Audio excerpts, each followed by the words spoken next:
طيب انا هحكي لكم من البدايه خالص سفريه اسبانيا والبروجرام بتاعها كان ماشي ازاي. اول حاجه ده تكريمنا هنا في مصر لما تاهلنا لسفريه اسبانيا، لان احنا طلعنا القاب كتير تحتينا فتاهلنا مجانا، وكمان معانا مرافق، وده كانت حفله الشركه بتحتفل بينا للناس المتاهلين لاسبانيا.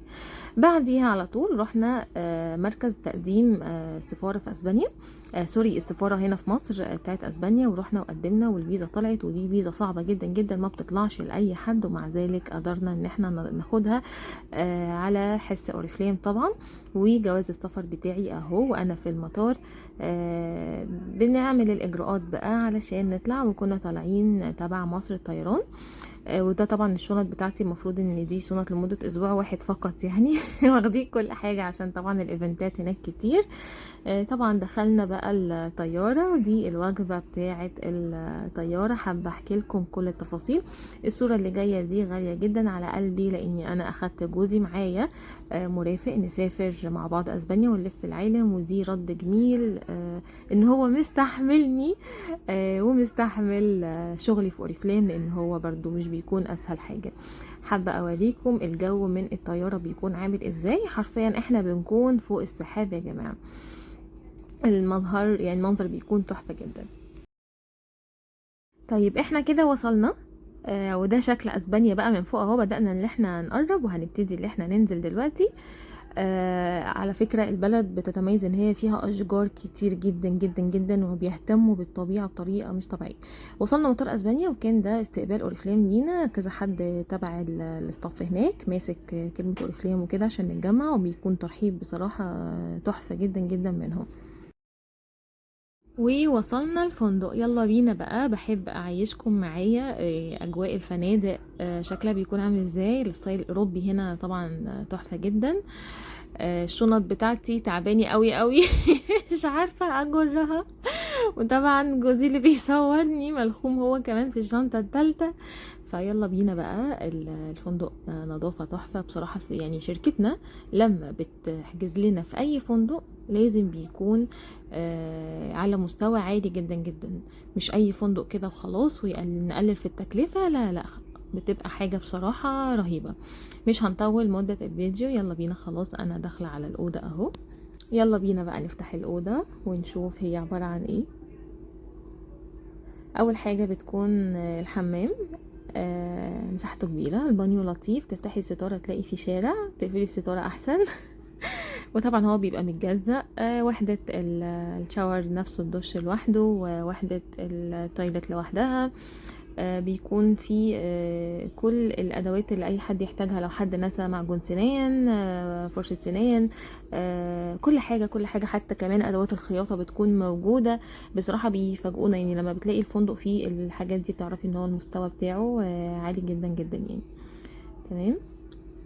كنت بحسب الحنفية هنا بسنسور، طلعت عادية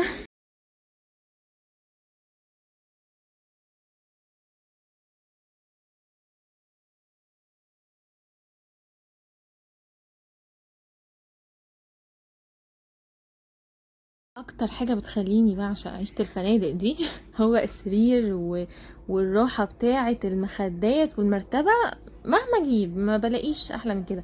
الفندق طبعا الاوضه تحفه تحفه تحفه، المرايه تحفه، الجو العام ينيم. حتى فعلا احنا رحنا تعبانين، وصلنا الساعه 4 ما قمتش غير الساعه 11 بالليل، ضيعت اول يوم.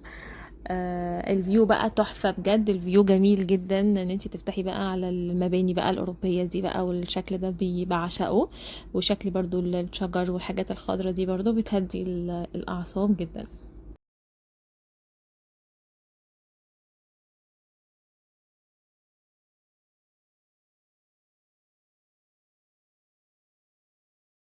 ندخل بقى على الحتة اللي بنحبها شوية، وهي ايه؟ تلاجة هما بيكونوا حاطين زي حاجات كده ترحيب يعني، حاجات كده مية ومكسرات وكاندي وكده يعني، وتحفة بصراحة. بس احب افاجئكم ان الحاجات دي مش فور فري، الحاجات دي بفلوس فاحنا كلنا كنا بنكتب للجروبات يا جماعة خلي بالكم محدش ياخد حاجة دي بفلوس حاجة بقى لما بدخل بلاقي الشاشة اول لما افتحها الاقي مكتوب اسمي، فاللي هو بحس ايه ده، انت عارفني اشرف الزكا، اشرف انت عارفني فببقى مبسوطة كده بقى، مكتوب جهاد راضي. طبعا نزلت بقى اول يوم، قلت اتفسح كده حوالين الفندق شويه، ورحت جربت اكله مكسيكيه، كنت منزله حتى الفيديو ده. وانا ما شاء الله عليا ما بعرفش استخدم العصايتين دول خالص، فاسيبكم مع الفيديو تضحكوا عليا شويه.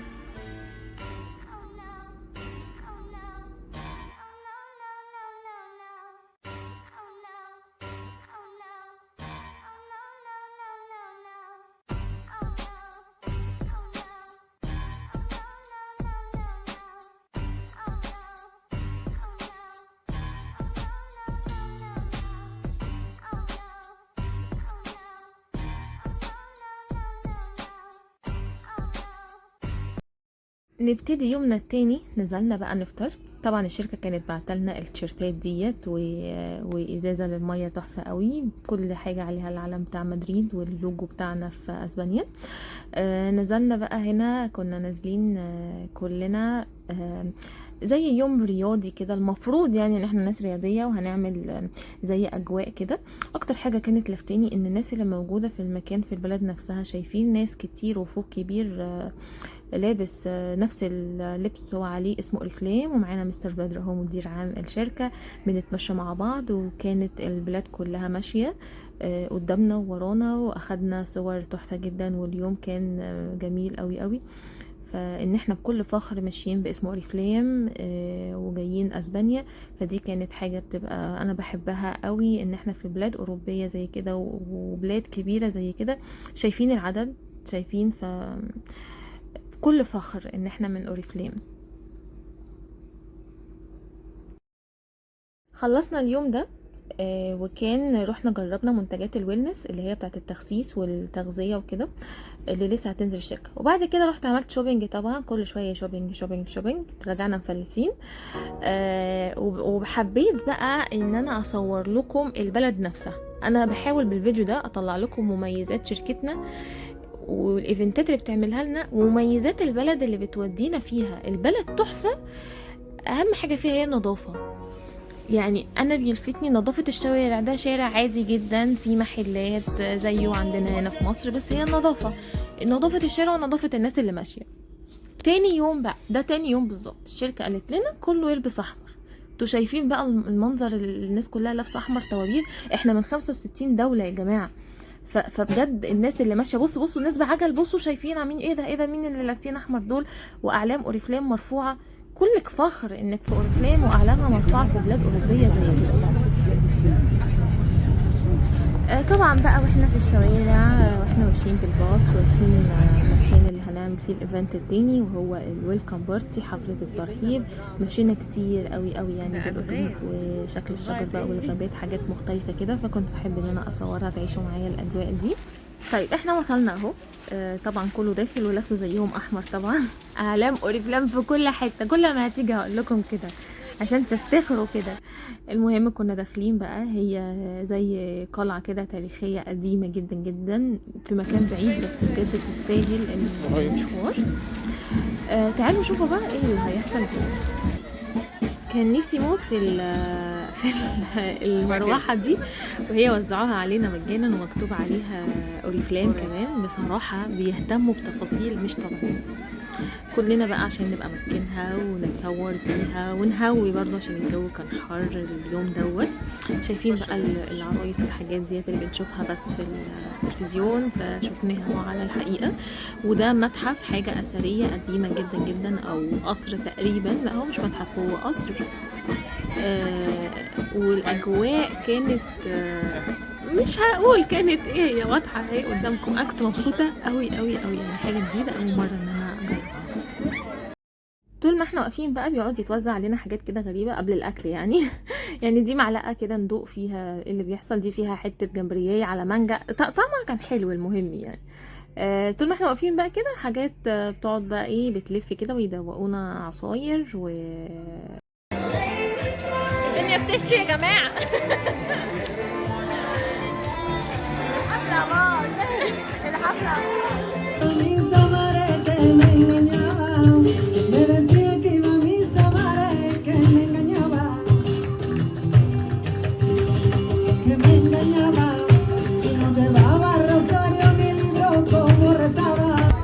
وبعد كده عادي، دي كنت بحسبها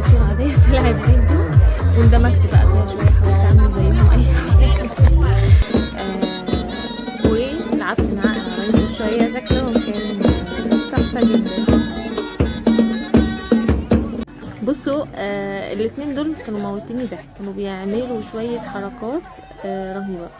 بعد كده بقى هتجيلنا ست أسبانية جميلة بتعلمنا الرقص الأسباني. طبعا الموضوع معاهم مختلف خالص، يعني احنا كنا بنتفرجوا بس.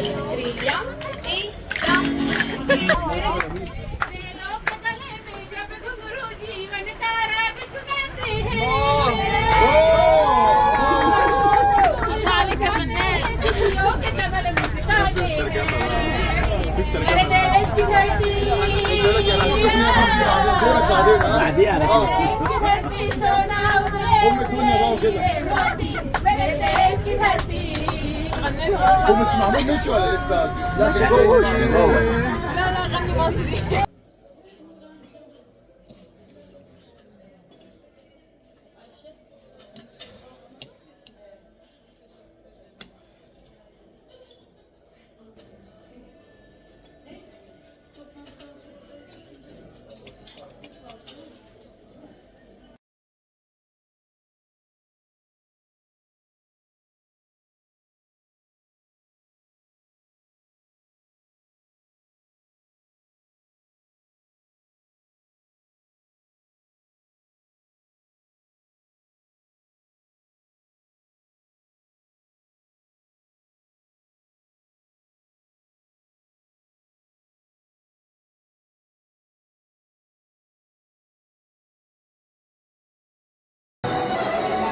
مين هيتكرم صباير؟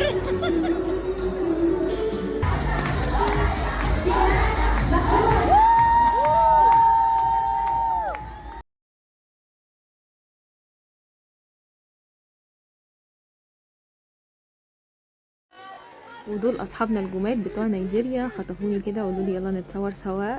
بجد ناس تحفه قوي قوي قوي. بحاول اعمل زيهم مش عارفه. كان في النص زي كوفي بريك كده، يعني شويه سيلزونات تفوقي شويه عشان هنكمل الجزء التاني من المؤتمر بقى نفسه.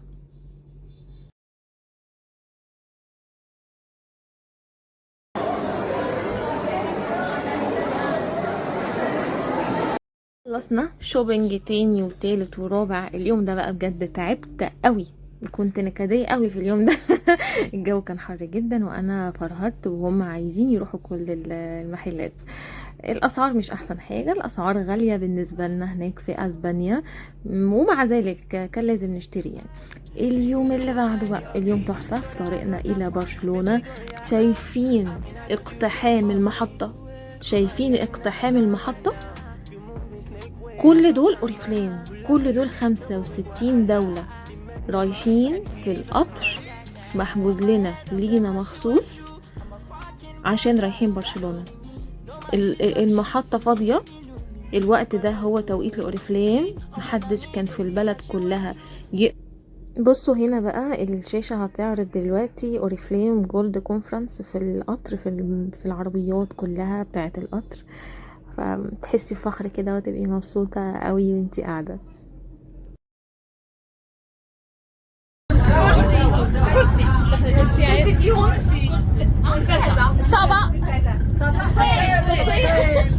معلقة علقة، انا حفظت خلاص. احنا مش هنطلع بطيخ. لا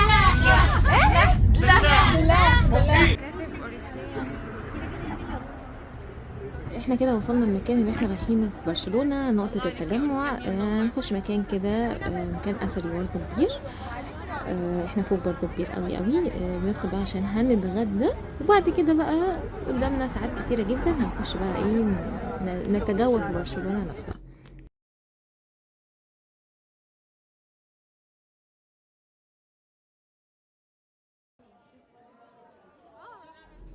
المكان كان قديم جدا، مشهور قوي قوي في برشلونة. الشماسي بقى اللي هي متعلقة ديت كانت تحفة جدا مع التصوير.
cuéntale a las horas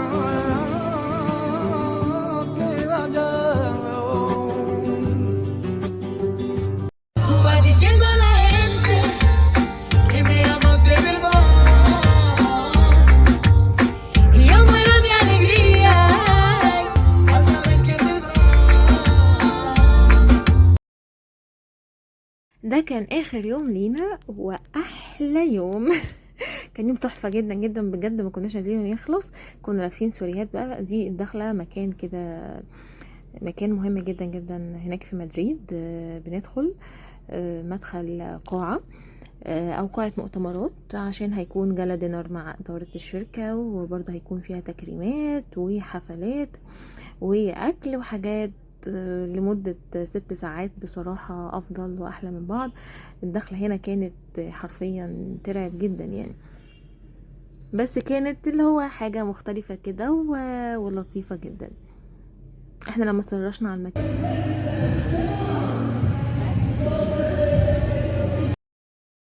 ده بقى كده مكان دخول القاعة. المكان ايه ده يعني، حاجة كبيرة قوي، ولا كأننا قاعدين في استاد. عدد مهول طبعا، لسه الكراسي دي هتترص وهتتملى كلها. بنبقى قاعدين زي ما فهمتكم ان دي تكريمات، وبرضه هنتكلم عن البيزنس والمنتجات الجديده وهكذا. وكنا بقى بناكل اكل عجيب، بس بصراحه كان اكل غريب جدا جدا، بس كان تحفه. كان في حاجات عجبتنا وحاجات كانت غريبه علينا، وحاجات كتير كتير كتير كده تقعدي تجربيها يعني، مش اكله معينه. كنا لاقيين شويه اسماك، وشويه كانت فراخ، وشويه كانت لحوم، وشويه كانت المكرونه العجيبه جدا دي، يعني مكرونه وجواها البشاميل. فكانت غريبه يعني جديده، كنت مبسوطه قوي وانا بجربها.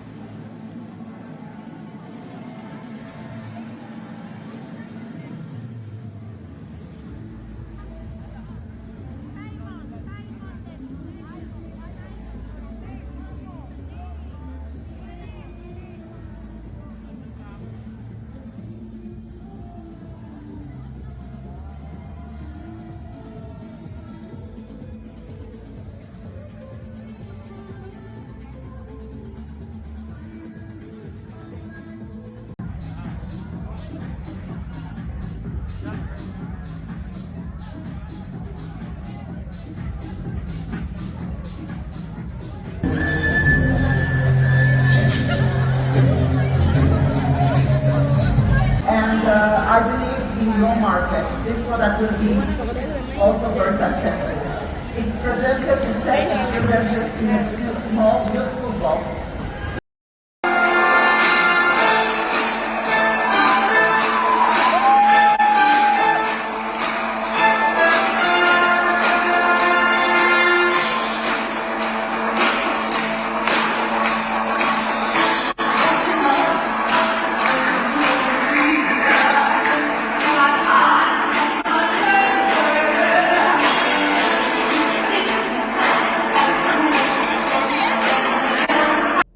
بعد كده خلاص بقى بننهي الحفلة، وكانت تحفة جدا، وقعدنا نتصور مع بعض، وكنا كلنا لابسين دريسات فوشيا، كان علشان البرفانة الجديدة. وبس كده بقى خلاص، تاني يوم هنركب ووصلنا مصر. ركبنا ووصلنا مصر العزيزة اهو خلاص.